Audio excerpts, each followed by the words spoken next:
మా latest videos కోసం మా ఈ తెలుగు న్యూస్ ఛానల్ సబ్స్క్రైబ్ చేసి గంట సింబల్ యాక్టివేట్ చేసుకోండి. రేపే పౌర్ణమి, మార్గశిర గురువారం. చాలా మంచి రోజు. ఇదే ఈ సంవత్సరంలోని ఆఖరి పౌర్ణమి. సంవత్సరంలో వచ్చే పౌర్ణమి తిథులలో మార్గశిర పౌర్ణమికి ఒక ప్రత్యేకమైన స్థానం ఉంది. ఎందుకంటే సాక్షాత్తు శ్రీ మహావిష్ణువుకు అత్యంత ప్రీతికరమైన మాసం ఈ మార్గశిర మాసం. మాసాన మార్గశీర్షోహం అని స్వయంగా శ్రీకృష్ణ పరమాత్ముడే భగవద్గీతలో చెప్పాడంటే ఈ మాసం యొక్క గొప్పతనం ఎంతటితో మనం అర్థం చేసుకోవచ్చు. ఇటువంటి పవిత్రమైన మాసంలో వచ్చిన ఈ పౌర్ణమి కొన్ని అద్భుతమైన గ్రహ స్థితులతో మరియు మంచి రోజుతో కలిసి వస్తుంది. ఇలాంటి రోజు మళ్ళీ రాదు అని ఖచ్చితంగా చెప్పవచ్చు. ఈ రోజున మనం చేసే చిన్న దీపారాధన కూడా అనంతమైన ఫలితాలను ఇస్తుంది. ముఖ్యంగా ఆర్థిక ఇబ్బందులతో సతమతమవుతున్న వారికి, అప్పుల బాధలతో సర్వం కోల్పోతున్న వారికి ఈ పౌర్ణమి ఒక వరప్రసాదం లాంటిది. ఈ అద్భుతమైన అవకాశాన్ని ఎట్టి పరిస్థితుల్లోనూ కూడా వదులుకోవద్దు. ఈ పౌర్ణమి రోజు మర్చిపోకుండా సాయంత్రం 5:39 నుండి 6:47 మధ్యలో కేవలం ఇది వేసి ఒక దీపం పెడితే చాలు, మీ తలరాత మారిపోతుంది. లక్ష్మీదేవి అనుగ్రహం కలుగుతుంది. పట్టిందల్లా బంగారంలాగా మారుతుంది. కష్టాలు కన్నీళ్లు పోతాయి. అప్పుల బాధలు పోతాయి. ఆర్థిక సమస్యలు పోతాయి. ధనం దూసుకు వస్తుంది. ధన సంపాదన పెరుగుతుంది. మీ జీవితం అద్భుతంగా మారిపోతుంది. కనుక ఈరోజు తప్పనిసరిగా అందరూ ఈ పదార్థం వేసి దీపారాధన చేయండి. ఈ పౌర్ణమి రోజున రోజంతా మంచి గడియలే ఉన్నాయి. కానీ లక్ష్మీదేవిని ఆరాధించడానికి, ఆమె అనుగ్రహం పొందడానికి ఒక నిర్దిష్టమైన సమయం ఉంది.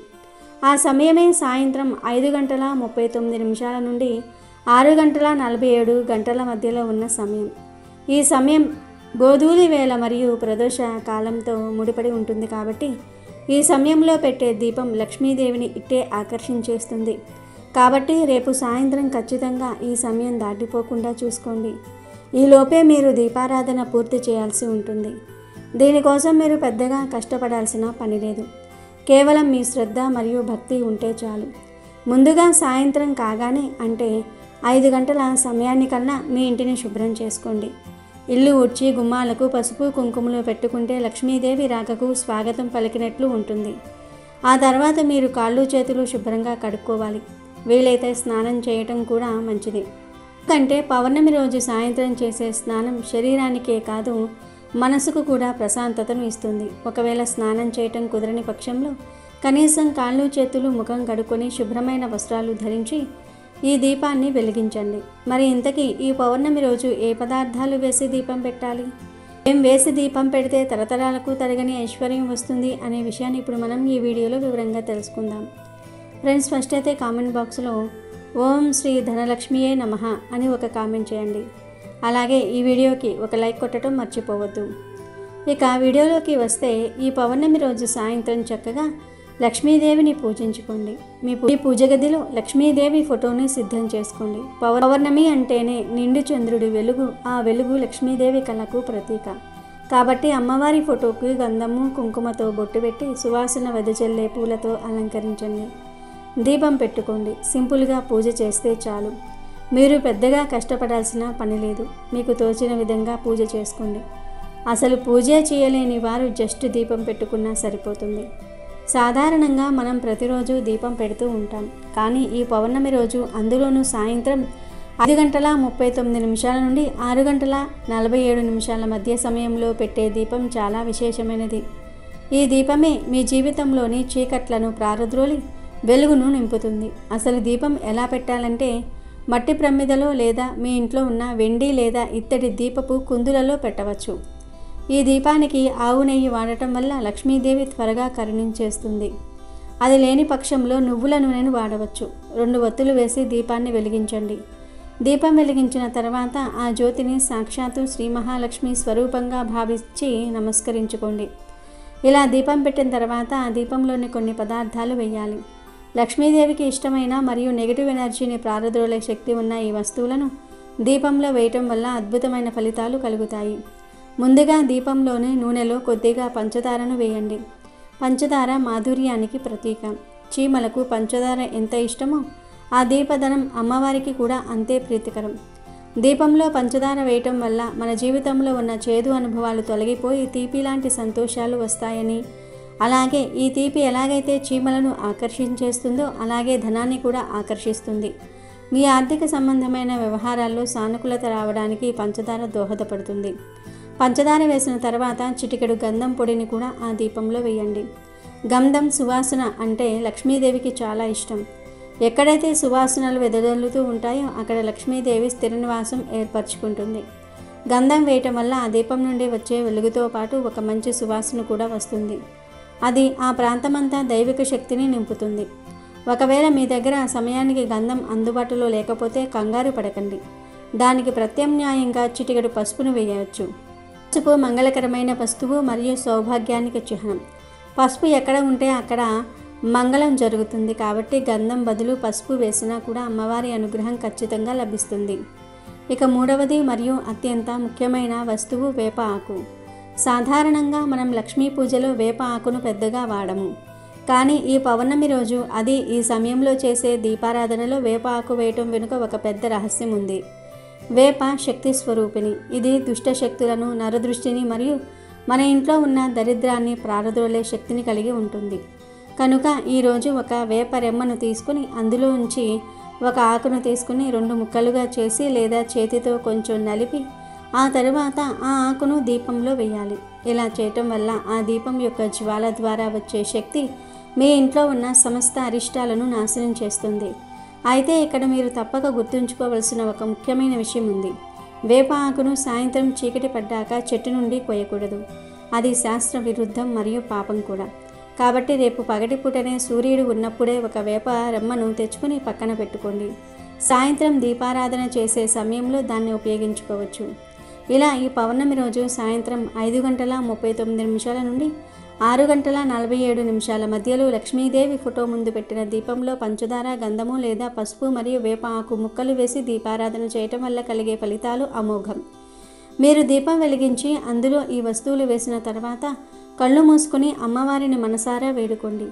తల్లి, నాకున్న ఆర్థిక కష్టాలను తీర్చు, అప్పుల బాధల నుండి విముక్తిని ప్రసాదించు, నా కుటుంబంలో శాంతిని నెలకొల్పు అని ప్రార్థించండి. ఈ చిన్న క్రియ వినడానికి చాలా సరళంగా అనిపించవచ్చు, కానీ దీని వెనుక ఉన్న భావం మరియు నమ్మకం చాలా గొప్పవి. ఈ పరిహారం చేయటం వల్ల లక్ష్మీదేవి అనుగ్రహం మీకు తప్పక కలుగుతుంది. ఎప్పటి నుండో తీరని అప్పుల బాధలు క్రమంగా తొలగిపోతాయి. అప్పులు తీరటమే కాదు, కొత్తగా అప్పు చేయాల్సిన అవసరం రాకుండా మీ ఆర్థిక పరిస్థితి మెరుగుపడుతుంది. ఇంట్లో ఉన్న దరిద్రం పోయి ధనలాభం స్థిరంగా మీ ఇంట్లో కూర్చుంటుంది. చాలామందికి డబ్బు వస్తుంది కానీ నిలబడదు, చేతిలో నీళ్ళలా జారిపోతుంది. అలాంటి వారికి ఈ పరిహారం చాలా బాగా పనిచేస్తుంది. అనవసర ఖర్చులు తగ్గి ధన సంపాదన పెరుగుతుంది. ధనం అన్ని వైపుల నుండి దూసుకు వస్తుంది అని చెప్పటంలో ఎలాంటి సందేహం లేదు. వ్యాపారం చేసేవారికి లాభాలు పెరుగుతాయి. ఉద్యోగం చేసేవారికి తమ కెరియర్లో మంచి మార్పులు కనిపిస్తాయి. కేవలం ఆర్థికపరమైన విషయాలే కాకుండా కుటుంబంలో ఉండే గొడవలు, మనస్పర్ధలు కూడా తొలగిపోతాయి. కష్టాలు, కన్నీళ్లు పోయి ఇంట్లో సంతోషం వెల్లివిరుస్తుంది. ఈ పౌర్ణమి చంద్రుని కిరణాల్లో అమృత ధరలు ఉంటాయని పురాణాలు చెప్తూ ఉన్నాయి. కనుక ఈరోజు మనం వెలిగించే ఈ విశేషమైన దీపం ఆ చంద్రకిరణాల శక్తిని మరియు లక్ష్మీదేవి ఆశీస్సులను ఏకం చేసి మన ఇంటిపై ప్రసరింపజేస్తుంది. వేప ఆకు వేయటం వల్ల ఆరోగ్యం కూడా బాగుపడుతుంది. ఎందుకంటే ఇది గాలిలోని క్రిములను నాశనం చేయటంతో పాటు ఆధ్యాత్మికంగా మన చుట్టూ ఒక రక్షణ కవచంలా పనిచేస్తుంది. పంచదార మీ జీవితంలో తీపిని నింపితే పసుపు లేదా గంధం మీ జీవితాన్ని సుగంధభరితం చేస్తాయి. ఈ 3 వస్తువుల కలయికతో వెలిగే దీపం మీ తలరాతను మార్చే అద్భుత దీపం. చివరిగా ఒక మాట గుర్తుంచుకోండి. ఈ మార్గశిర పౌర్ణమి నాడు మనం చెప్పుకున్న ఈ 3 పదార్థాలు అంటే పంచదార, గంధము మరియు వేపాకు అనేవి కేవలం సాధారణ వస్తువులు మాత్రమే కాదు, ఇవి ఆ లక్ష్మీదేవి అనుగ్రహాన్ని మన వైపు తిప్పుకునే శక్తివంతమైన సాధనాలు. ఈ 3 కలయికతో వెలిగే దీపానికి మన తలరాతను మార్చే శక్తి ఉంటుంది. ఎప్పుడైతే మీరు భక్తి శ్రద్ధలతో ఈ చిన్న పరిహారాన్ని చేస్తారో అప్పుడు మీ ఇంట్లో ఉన్న దరిద్రమంతా కూడా పటాపంచలైపోతుంది. పంచదార అమ్మవారికి స్వాగతం పలికితే, గంధం లేదా పసుపు అమ్మవారిని మన ఇంట్లో స్థిరంగా ఉండేలాగా చేస్తుంది. ఇక వేపాకు మన ఎదుగుదలకు అడ్డుగా ఉన్న నరదృష్టిని మరియు శత్రుబాధలను పూర్తిగా నాశనం చేస్తుంది. దీనివల్ల మీ ఇంటికి అఖండమైన ధనలాభం కలుగుతుంది అని ఖచ్చితంగా చెప్పవచ్చు. ఎన్నాళ్ళ నుండో డబ్బు రాక ఇబ్బంది పడుతున్న వారికి ఇది ఒక అద్భుతమైన పరిష్కారం. ఈ దీపారాధన మహిమ వల్ల మీకు ఆర్థికంగా ఉన్న అడ్డంకులన్నీ తొలగిపోయి ధన సంపాదన మార్గాలు వాటంతటా అవే తెరుచుకుంటాయి. అంతేకాకుండా ఈ పవిత్రమైన రోజున ఈ విశేష సమయంలో ఈ పరిహారం చేయటం వల్ల మీకు రాజయోగం పడుతుంది. రాజయోగం అంటే కేవలం డబ్బు మాత్రమే కాదు, సమాజంలో మంచి గౌరవము, కీర్తి, ప్రతిష్టలు పెరుగుతాయి. మీ మాటకు విలువ పెరుగుతుంది. మీరు ఏ పని తలపెట్టినా అందులో విజయం సాధిస్తారు. వ్యాపారంలో నష్టాలు పోయి లాభాల బాట పడతారు. ఉద్యోగంలో ప్రమోషన్లు కోరుకునే వారికి ఇది చక్కటి మార్గం చూపిస్తుంది. సాక్షాత్తు ఆ లక్ష్మీనారాయణుల ఆశీస్సులు మీకు సంపూర్ణంగా లభిస్తాయి. కాబట్టి ఎట్టి పరిస్థితుల్లోనూ కూడా ఈ అవకాశాన్ని వదులుకోవద్దు. మీ కష్టాలన్నీ తీరిపోయి మీరు కోరుకున్నట్లుగా ఒక రాజులాంటి జీవితాన్ని గడపడానికి పరిహారం ఎంతగానో ఉపయోగపడుతుంది. కాబట్టి రేపు ఎట్టి పరిస్థితుల్లోనూ కూడా ఈ అవకాశాన్ని జారవిడుచుకోవద్దు. కేవలం ఒక్కరోజు 1 గంట సమయం, చిన్న చిన్న వస్తువులు, కానీ ఫలితం మాత్రం జీవితాంతం ఉండేలాగా ఉంటుంది. మనస్ఫూర్తిగా నమ్మి చేయండి, ఖచ్చితంగా మంచి జరుగుతుంది. కనుక అందరూ ఈ పౌర్ణమి రోజు ఈ పదార్థాలు వేసి దీపం పెట్టండి. శుభ ఫలితాలను పొంది సంతోషంగా జీవించండి. మార్గశిర పౌర్ణమిని కోరల పౌర్ణమి అంటారు. ఈ రోజే దత్తాత్రేయ జయంతిని మరియు అన్నపూర్ణాదేవి జయంతిని జరుపుకుంటారు. ఈ పౌర్ణమి రోజు మీరు ఉదయాన్నే త్వరగా నిద్రలేవండి. ఈ రోజు మీరు ఉదయాన్నే లెగిచి చక్కగా వాకిలంతా కూడా నీట్గా క్లీన్ చేసుకుని మంచిగా ముగ్గు పెట్టుకుని పసుపు కుంకుమ చల్లుకొని వాకిలికి ఈరోజు వేపాకు మండలు పెట్టండి. అంటే మీ ఇంటికి గేట్ ఉంటుంది కదా, ఆ గేటుకు వేపాకు మండలు పెట్టండి. మనం విడి రోజుల్లో అయితే మామిడి ఆకులు, తమలపాకులు, బంతిపూలు ఇట్లా తోరణాలుగా కట్టుకుంటూ ఉంటాం. కానీ ఈ పౌర్ణమి రోజు వేపాకు తోరణాలు కట్టుకోవటం వల్ల ఎటువంటి చెడు శక్తులు, ఎటువంటి నకారాత్మక శక్తులు అనేవి మీ ఇంట్లోకి అడుగు పెట్టకుండా ఉంటాయి. అంత శక్తివంతంగా ఈరోజు వేపాకు తోరణాలు అనేవి పనిచేస్తాయి. కనుక ఈ పౌర్ణమి రోజు గేటు ముందు 2 వేపాకు మండలను పెట్టండి. తర్వాత మీరు ఇంట్లోకి వచ్చిన తర్వాత ఒక బకెట్ నీళ్లు తీసుకుని బకెట్ నీళ్ళల్లో కాస్తంత రాళ్ల ఉప్పును వేసి ఆ రాళ్ల ఉప్పు కలిపిన నీటితో ఇల్లంతా కూడా శుభ్రపరచుకోండి. ఎందుకు అంటే రాళ్ల ఉప్పు అనేది చెడుని తీసివేయడానికి, నెగిటివిటీని తీసివేయడానికి, ఇంట్లో ఉండే నెగిటివిటీతో పాటుగా జ్యేష్ఠాదేవి కూడా మురికి నీటి రూపంలో బయటికి వెళ్ళిపోవడానికి కూడా ఉపయోగపడుతుంది. కనుక ఉప్పు నీళ్లతో ఇల్లంతా శుభ్రం చేసుకోండి. ఇక ఈరోజు పొరపాటున కూడా కొన్ని కూరలను వండకూడదు, తినకూడదు. ఆడవారు ఈరోజు ఏదో ఒక కూరలే అని చెప్పి వండేస్తూ ఉంటారు. ఈరోజు కేవలం నాన్ వెజ్ వండకుండా ఉంటే సరిపోతుందిలే అని అనుకుంటూ ఉంటారు. మనం వండుకునే కూరలనేవి మన శరీరానికి ఎంతో ఆరోగ్యాన్ని ఇస్తాయో అదేవిధంగా మన యొక్క గ్రహ స్థితిగతులలో కూడా మార్పును కలిగిస్తాయి. ముఖ్యంగా కొన్ని పర్వదినాలలో ఏ కూరలు వండాలి, ఏ కూరలు వండకూడదు అనేది కూడా మనకు తప్పనిసరిగా తెలిసి ఉండాలి. కాబట్టి ఈరోజు ఎట్టి పరిస్థితుల్లోనూ కూడా పొట్లకాయను వండకూడదు. ప్రత్యేకించి కొన్ని శాస్త్రాలలో ఇలా ఈ పౌర్ణమి రోజు పొట్లకాయ తినకూడదు అని చెప్పి రాయటం జరిగింది. కాబట్టి ఈరోజు పొట్లకాయ తినటం వల్ల మన జీవితం అంతా కూడా సంవత్సరాల పాటు కష్టాలు అనుభవించాల్సి వస్తుంది. కాబట్టి ఈరోజు ఎట్టి పరిస్థితుల్లోనూ కూడా పొట్లకాయ అనేది ఇంటికి తెచ్చుకోకూడదు, వండుకోకూడదు, తినకూడదు. కొంతమంది రసంలో, సాంబార్లో పొట్లకాయ పచ్చడి రూపంలో, కూర రూపంలో ఇలా రకరకాలుగా వండుకుంటూ ఉంటారు. నార్మల్ డేస్లో ఎలా అయినా వండుకోవచ్చు. కానీ ఈ పౌర్ణమి రోజు మాత్రం పొట్లకాయ అనేది ఎట్టి పరిస్థితుల్లోనూ కూడా వండకూడదు అన్న విషయాన్ని గుర్తుంచుకోండి. ఇక తర్వాత కూరగాయ వచ్చేసి వంకాయ. వంకాయ అంటేనే మనకు వాతానికి సంబంధించింది. అంతేకాకుండా కొంచెం గ్యాస్ట్రిక్ ప్రాబ్లం ఉన్నవాళ్ళు, పొట్టలో సమస్యలు ఉన్నవాళ్ళు వంకాయ త్వరగా తినరు. ముఖ్యంగా కొన్ని గ్రహాలకు కూడా వంకాయ అనేది అంకితం చేయబడుతుంది. కాబట్టి వంకాయ అనేది ఈ పౌర్ణమి రోజు ఇంటికి కొని తెచ్చుకోవటం కానీ, లేదంటే వంకాయ కూర వండుకోవటం కానీ, పచ్చడి చేసుకోవటం కానీ, వంకాయ పులుసు చేసుకోవటం కానీ ఎట్టి పరిస్థితుల్లోనూ కూడా చేయకూడదు. ముఖ్యంగా వంకాయను వండకూడదు, ఇంటికి తెచ్చుకోకూడదు, తినకూడదు అన్న విషయాన్ని గుర్తుంచుకోండి. తరువాత కూరగాయ వచ్చేసి పప్పు. పప్పు అంటేనే కొన్ని గ్రహాలకు అంకితం చేయబడుతుంది. ఈరోజు నార్మల్ కందిపప్పు అంటే పసుపు రంగులో ఉండే కందిపప్పు అయితే తినవచ్చు. కానీ ఈరోజు ఎరుపు కందిపప్పు అనేది ఇంటికి తెచ్చుకోకూడదు, వండకూడదు, తినకూడదు. చాలామంది నార్మల్ కందిపప్పులో కంటే కూడా ఎర్రపప్పులో విటమిన్స్ ఎక్కువగా ఉంటాయి, పైగా చాలా తేలికగా ఉడికిపోతుందని చెప్పి తెచ్చుకుంటారు, వండుకుంటారు. విడి రోజుల్లో ఈ ఎర్ర కందిపప్పు వండుకోవచ్చు, కానీ ఈ పౌర్ణమి రోజు వండుకోకూడదు. ఇక ఆ తర్వాత ఈరోజు కాలీఫ్లవర్ కూడా తినకూడదు. క్యాలీఫ్లవర్ కూడా ఈ పౌర్ణమి రోజు ఇంటికి తెచ్చుకోకూడదు, వండకూడదు, తినకూడదు. అలాగే ఈరోజు చిలకడ దుంప, ఇంకా చామదుంప, బంగాళాదుంప, క్యారెట్, బీట్రూట్ ఇలా దుంపజాతికి చెందినవి, కంద ఇలా కొన్ని దుంపలు ఉంటాయి కదా. ఈ దుంపలు కూడా ఈ పౌర్ణమి రోజు ఎట్టి పరిస్థితుల్లోనూ కూడా వండకూడదు, తినకూడదు, ఇంటికి తెచ్చుకోకూడదు. ఎందుకంటే పౌర్ణమి రోజు మనకు శరీరంలో శక్తి కూడా సన్నగిల్లుతుంది. చాలామందిని గమనించినట్లయితే పౌర్ణమి రోజు కొంతమంది మెంటల్గా డిస్టర్బ్ అయిపోతూ ఉంటారు. మనకు శరీరంలో శక్తి కూడా కొంచెం కోల్పోయినట్లుగా అనిపిస్తూ ఉంటుంది.